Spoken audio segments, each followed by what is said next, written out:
दानवीर कर्ण इतिहास का सबसे बड़ा दानी। महाभारत का युद्ध, जहां एक तरफ दुनिया के सबसे बड़े योद्धा थे तो दूसरी तरफ धर्म और अधर्म का टकराव। लेकिन इस पूरे महायुद्ध में एक ऐसा चरित्र भी था जो न तो अधर्म के साथ पूरी तरह खड़ा था और न ही उसे उसका हक मिला। एक ऐसा योद्धा जिसने मरते दम तक अपनी दानवीरता का धर्म नहीं छोड़ा। जी हाँ, हम बात कर रहे हैं सूर्यपुत्र कर्ण की। एक ऐसा दानी जिसके द्वार से भगवान भी खाली हाथ नहीं लौट पाए। आज के इस वीडियो में हम जानेंगे कर्ण के जीवन के उन 3 सबसे बड़े दानों की कहानी जिसने उन्हें इंसान से भगवान बना दिया। पहला महादान, कवच और कुंडल। यह बात सब जानते थे कि जब तक कर्ण के शरीर पर उसका जन्मजात कवच और कुंडल है, तब तक काल भी उसका कुछ नहीं बिगाड़ सकता। अर्जुन की रक्षा के लिए देवराज इंद्र ने एक छल रचा।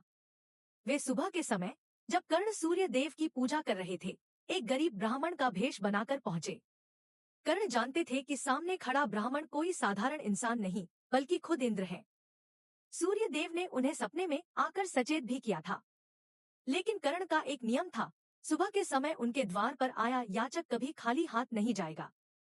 जब इंद्र ने दान में उनका कवच और कुंडल मांग लिया तो कर्ण मुस्कुराए।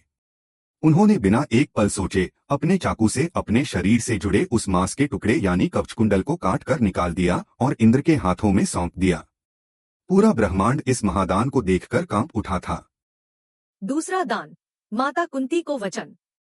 युद्ध शुरू होने से ठीक पहले माता कुंती कर्ण के पास आईं और उन्होंने खोला वह राज जिसे सुनकर किसी का भी दिल दहल जाए। कुंती ने कहा कि तुम सूत पुत्र नहीं, बल्कि मेरे सबसे बड़े बेटे हो, पांडवों के बड़े भाई हो। कुंती ने कर्ण से पांडवों की तरफ से लड़ने की भीख मांगी। कर्ण के सामने एक तरफ उनका सगा परिवार था और दूसरी तरफ वह दुर्योधन, जिसने उन्हें समाज में सम्मान दिया था। कर्ण ने अपनी मां को खाली हाथ नहीं भेजा। उन्होंने दान स्वरूप कुंती को एक वचन दिया। माते, युद्ध के बाद भी आपके 5 पुत्र जीवित रहेंगे।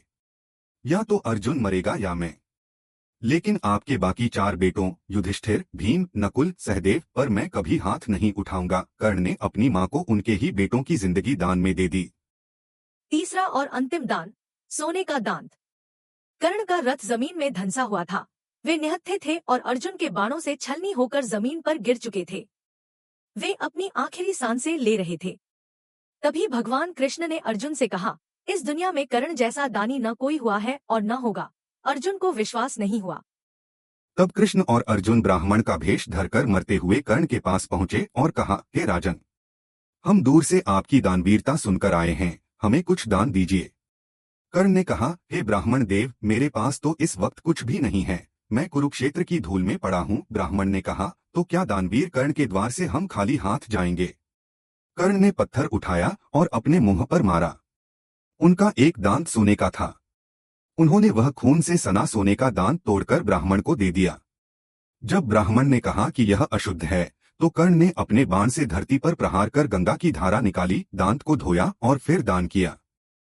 यह देखकर साक्षात भगवान श्री कृष्ण अपने असली रूप में आ गए और उन्होंने कर्ण को गले से लगा लिया। कृष्ण ने कहा, कर्ण, जब तक यह सृष्टि रहेगी, तब तक तुम्हारा नाम दानवीर के रूप में अमर रहेगा। दोस्तों, कर्ण का जीवन हमें सिखाता है कि परिस्थितियां चाहे कितनी भी कठिन क्यों न हो, अपने सिद्धांतों और अपने धर्म को कभी नहीं छोड़ना चाहिए। आपको कर्ण की जिंदगी की यह कहानी कैसी लगी? कमेंट सेक्शन में जरूर बताएं। अगर वीडियो पसंद आया हो तो इसे लाइक करें, दोस्तों के साथ शेयर करें और ऐसी ही और ऐतिहासिक कहानियों के लिए हमारे चैनल को सब्सक्राइब करना न भूलें। जय श्री कृष्णा।